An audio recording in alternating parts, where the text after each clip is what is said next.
Hey, what's up, guys? For this video, I want to talk about Davey Richards and his new shoot interview with Highspots. There's a lot that he got off of his chest here. There's just a lot of things that I think a lot of people had questions about, and he finally answered a lot of the major questions. I thought it was a great interview, but the reason I want to do this review or talk about this DVD is because I would say that since I've been on YouTube in 2009. And, we've had a lot of people that got on YouTube during that time. Davey's probably been, the guy that I've talked about the most. I probably rated, more matches from Davey Richards than anybody on my channel. So there's just a lot to talk about. And, it's kind of it's sort of a depressing interview, I would say. It's just he talks about a lot of the dirty stuff that goes on behind the scenes. And definitely, so I don't do shoot interview reviews, so I don't know. I don't even know how to do this. So I'm just going to get right down to the most important stuff. Let's talk about the Dragon Gate USA and Evolve stuff first. Obviously, I think a lot of people have questions about this. And I remember I was at the Boiling Point show with Brian, the next big thing, and he was kind of upset because at the time Davey was not. I think he told me he committed to Dragon Gate USA and Evolve, and he would not be on the Ring of Honor shows. I think that's pretty accurate. I remember him telling me that he committed to Dragon Gate USA and Evolve for WrestleMania weekend. So he was upset that Davey was not going to be on the Ring of Honor shows. All right, fast forward to WrestleMania weekend. Carrie Silken actually told him, hey, man, you could wrestle for both Dragon Gate USA and Evolve and with Ring of Honor because, the shows are at two different times. One's during the day and one's at night. So you could do all 4 shows, make twice the amount of money. Supposedly Gabe Sapolsky said no. He said, we want you just to wrestle for Dragon Gate USA and Evolve. Don't show up to the Ring of Honor show. And so Davey said, well, Gabe, if I don't show up to Ring of Honor, I could get sued because I'm under contract with Ring of Honor. They signed the contract when Gabe was still a part of Ring of Honor. So Sapolsky said, the whole point of Dragon Gate USA and Evolve is to put Ring of Honor out of business. So if you're not going to be on the show, then what's the point of, if you're going to be on the Ring of Honor show, what's the point of you even wrestling for my company? So that kind of offended Davey. This is just Davey's side of the story. He said that, if you're trying to put my friends out of business, then I'm taking that personal and I don't want to do business with you. So boom, Davey eventually signed a new contract with Ring of Honor. Dragon Gate USA and Evolve was out of the equation. That's Davey Richards' side of the story. I'm sure there's Gabe Sapolsky. I know he said that Davey actually looked him in the eye and said, I'm your guy. I'm committed to you, blah, blah, blah, blah, blah. If there's anyone that knows more behind this part of the story, let me know. But that's pretty much all Davey talked about with the Dragon Gate USA and Evolve situation. With Ring of Honor, let me talk about when Gabe first brought him in the Ring of Honor. He was actually supposed to debut in, I guess it was the ECW show. He said that when he referred to the ECW show, I'm assuming he means Arena Warfare from the Milestone series from March of 2006. I think he said he was supposed to debut against Bryan Danielson and actually defeat Bryan Danielson that night for the Ring of Honor World title, but he actually got hurt. I think he broke his leg right before the match, so that got scrapped. But he said that was a blessing in disguise because he was not really ready for it. He was nervous before that situation even took place, so he felt like he kind of dodged a bullet there, and eventually he debuted at Destiny in June of 2006 in a show in Connecticut, I believe. So, the interview was very, very short. It was only 80 minutes long. They didn't go in depth like they did with the Kurt Angle interview with RF Video. It's a totally different thing. They didn't go through each and everything with Davey's career. They kind of touched on some of the major points, but they didn't go, this is a lot more I would have liked to have seen Davey's opinion on this DVD. Let's get to the Jim Cornette stuff. What you guys saw in the trailer, that's pretty much it. He really didn't go into depth about, his major issues with Cornette. It's just obvious that he believes Jim Cornette's kind of behind with the times. Doesn't really believe he's he says he's not friends with Gabe Sapolsky. He said they'll never be friends, but he misses Gabe's style of booking. He thinks Jim Cornette is very routine. He's very just too old school, and thinks he's behind with the times. And But he does credit Cornette for giving him a huge compliment. When he had that match with Kenny Omega at Clash of the Contenders, they actually went to Denny's after the match, and Cornette and Kevin Kelly came up to him and said, "Wow, man, like you're going to be a star. You could just feel it in the ring with you. You're just 100% real. You know, I know you might be thinking about signing with Dragon Gate USA and Evolve, or you don't know where to go. But let me tell you something. You just give me a year, I'm going to make you out to be a star." So, you know, Cornette gave him a really nice compliment there. So him and Cornette, they have a good relationship, but, you know, he kind of admitted that he's been very, very frustrating with the booking. He thinks that him and Eddie Edwards should definitely be tagging up. It says that he hates ladder matches, hates hardcore matches, and would totally disagree with doing Ladder War 2.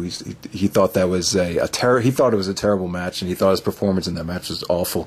And he thought because Eddie actually hurt himself, they should have canceled the match. But, you know, I'll give Ring of Honor credit. You know, a lot of people paid a lot of money. Even Chase, my friend, came all the way from Louisiana, flew up to New York City just to see that match. So I got to give Ring of Honor credit for not canceling that match. So what else to talk about here? Kevin Steen. And I don't know how much of this was. I mean, most of it was definitely a shoot on Kevin Steen, but, you know, some of it, you know, they're involved in a major storyline right now. Like I said, I don't know how much of it was genuinely real, but to me, it feels like these two guys don't like each other. He referred to a match that they had. I think it was, you know, in 2010, a couple years ago. I think Kevin was complaining that Davey was going a little bit too fast, and Steen wanted Davey to kind of slow down. And so Davey said, no, Kevin actually said to Davey, he said, you know, if you don't slow down, I'm going to expose you. So so they don't really have the greatest relationship. I figured that they might have. You know, I know they had that great tag team feud with the American Wolves and Steen and Generico. But I don't know. Davey says that, you know, Steen is not really. He says he's not an athlete. He's every time they get into the ring together, he's huffing and puffing. He said that the match at Border Wars, he had to. Steen actually wanted to end the match quickly because couldn't keep up with him. So you know, Davey was just very, very frustrated. You could tell he's kind of, you know, because of the whole situation with them pushing Steen over him. You could tell he's lost a lot of passion for wrestling. It doesn't really feel like hard work is being rewarded for him to, you know, just lose to someone that really can't hang with him. He said that Kevin Steen spends all day, you know, sucking Cornette off with, you know, the emails and being on the internet and writing these letters while he's out there training with the jiu-jitsu and all that stuff. He said he felt very, very insulted when Kevin Steen made fun of the you know, the MMA and jiu-jitsu training and made it out to be a joke. And he said, you know, how much of a joke is it really if I actually started to use that stuff on you? So, you know, Davey's kind of you know, kind of came off like a badass. He's kind of very, very sensitive. You know, he takes the you know, the competitive side of what he does very, very serious with the MMA training, the jiu-jitsu and all that stuff. So, yeah, man.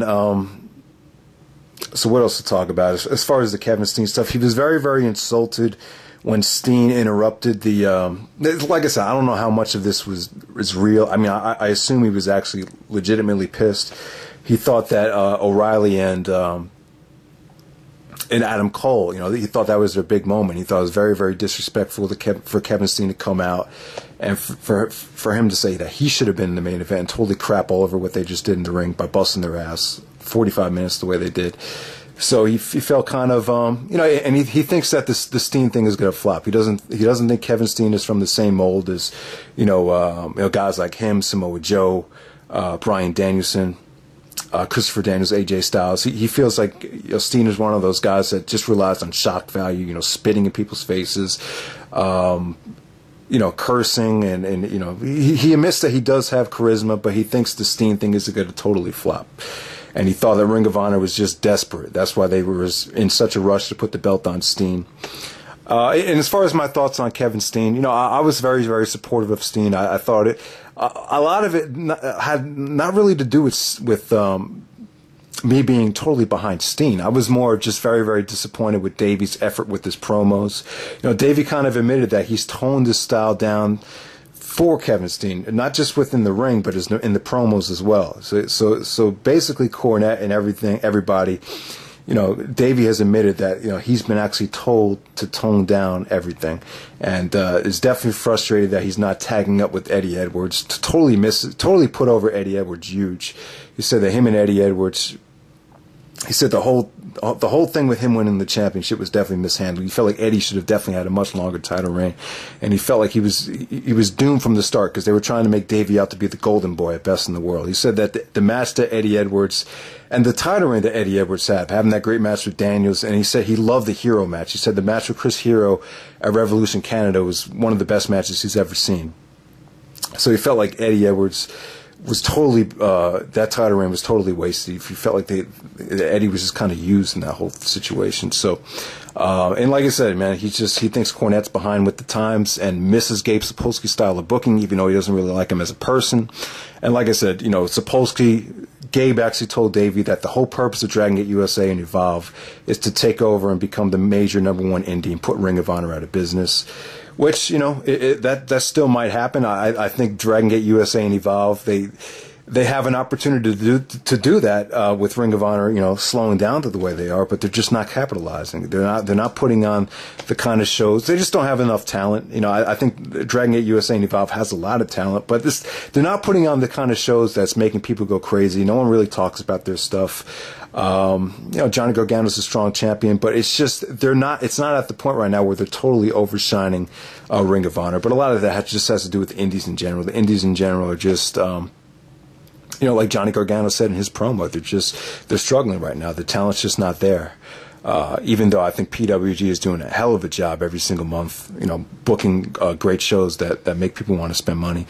So there we go with that. I don't know how well this video is coming out. Like I said, I really don't know how to do shoot interview reviews. But the last thing I do want to, Japan, he shot on Pro Wrestling Noah. He said that the Noah guys did not reward hard work, and he's actually glad that Noah is struggling right now financially because, he feels like it's well deserved. Doesn't think they're very good people. He said that the people from Dragon Gate were good people, but that's not his style. Loved wrestling in New Japan. Has nothing bad to say about Rocky Romero or what he's doing in New Japan. Everything there is fine. Talked about the ugly breakup with his wife. They went through a nasty divorce, and he said that's why the match with Tyler Black was so great, because he took all his energy out on Tyler because he knew he was going to sign divorce papers the very next day. So that was great. Praised Michael Elgin huge. Before I get down to, Kenta, he actually said that Kenta is a totally different person in the United States away from Noah than he actually is in Noah. So I guess he has problems with Marufuji, who actually books for Noah, and Kenta. He just a lot of fishy things going on over there in Noah. So that didn't work out for Davey. All right, last thing I want to talk about, and I hope most of the people that watch this video stuck around for this, because this is something I really want to talk about, and it's not just about Davey Richards, it's about YouTube and critics as well. I know this is very, very touchy. I know True Slayer and Spinnernet went back and forth about, why I'm a wrestling fan or a wrestling critic. What are you? When I got on YouTube in 2009, like the last thing I wanted to do, or I did not envision at all, coming on here and criticizing people and, just being someone that sits behind a computer or a keyboard and totally, just wants to bash people.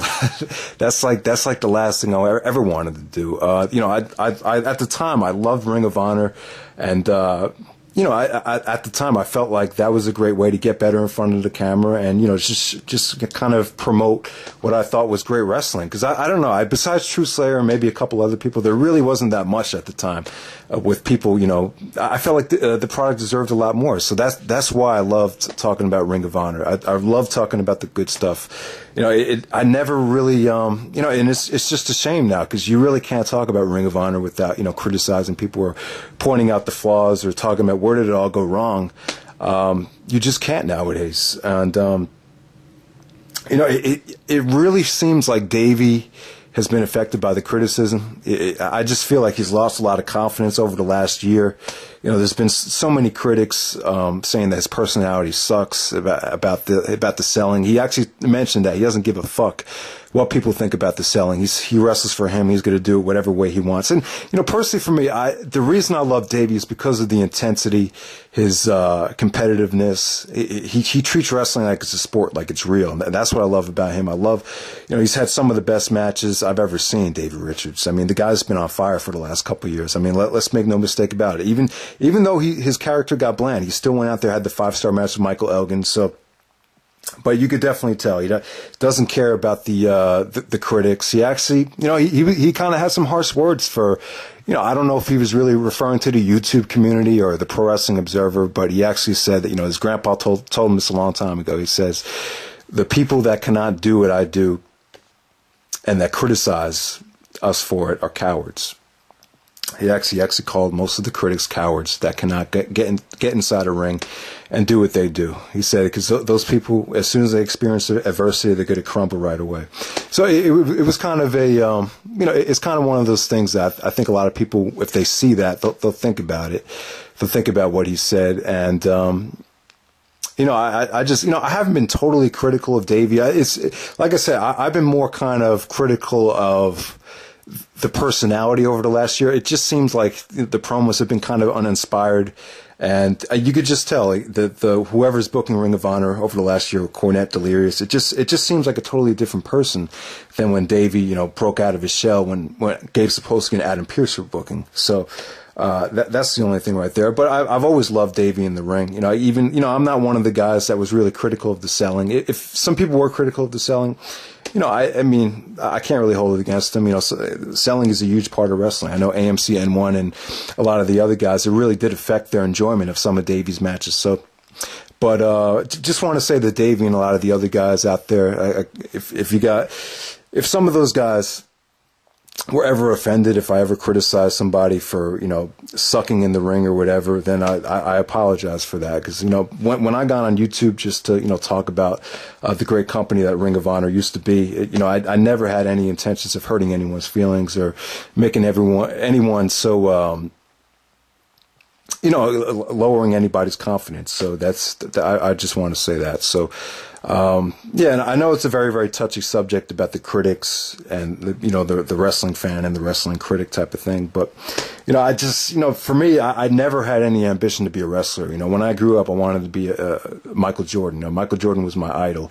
You know, Scottie Pippen, those guys. You know, just, you know, I never wanted to be Bret Hart and Shawn Michaels. It was always something I loved to watch just to entertain me. So, I don't know, you know, I haven't had the greatest, you know, career in basketball. You know, I always wanted to, you know, go as far as I could with it, but, you know, unfortunately I didn't make it to the NBA. But, you know, I am very, very proud of, you know, what I did accomplish whenever I was allowed to play basketball the way I wanted to play it, you know, whether it be on a summer league game or an AAU team. You know, I had a lot of great moments, but, you know, it just wasn't enough. But, you know, I don't think anyone should be ashamed that they come on YouTube and talk about, you know, wrestling. I know there's a lot of people out there that look down upon this, you know, getting in front of the camera and blah, blah, blah, blah. You know, just a lot of people are very critical of it. But, you know, who cares? You know, if you want to talk about what you love and what you believe in, there's definitely nothing wrong with it. So I wouldn't look too much into the coward thing what Davey talked about. But, you know, I guess that's pretty much it. He was kind of down on the Young Bucks, said the Young Bucks have changed. Loves the Briscoes, loves the All Night Express. You could tell Kevin Steen doesn't like him. Gabe Sapolsky doesn't really like him anymore. So that's pretty much it. Hope you guys enjoyed the video. And I thought it was definitely worth the money. You know, I think there could have been a lot more here. They definitely skipped over a lot of stuff. But overall, man, it was great interview. Davey's definitely a real dude, and he's to me he's one of the best I've ever seen. So definitely check it out.